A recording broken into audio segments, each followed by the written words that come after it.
In June of 2007, part of the oil pipelines of the Taitung Air Force Base was stolen, causing oil leakage, which had contaminated rice paddies in Luye Township.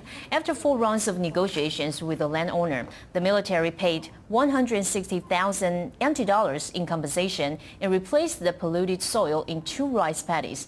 However, the landowner recently alleged that other paddies were also damaged in the leakage and demanded that more compensation be made. The military rejected his demand, saying the case had been closed.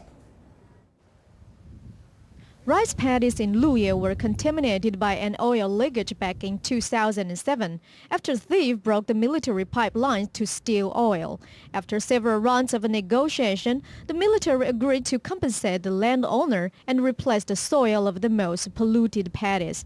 However, the rice crops in the lower paddies were found not growing well, and the landowner, Huang Murong, suspected it had something to do with the contamination. The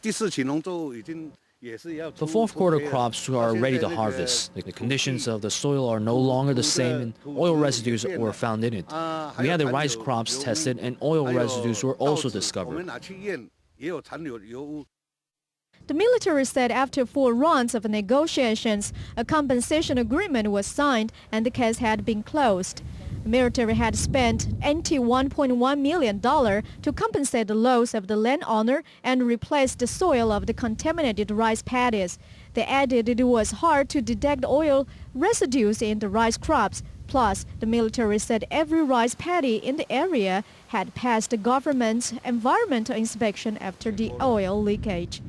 Military officials said that the contamination was found in 2 rice paddies, which had been combined to 1. Those 2 large ones where the smaller paddies were not tested polluted, so the ministry didn't replace the soil.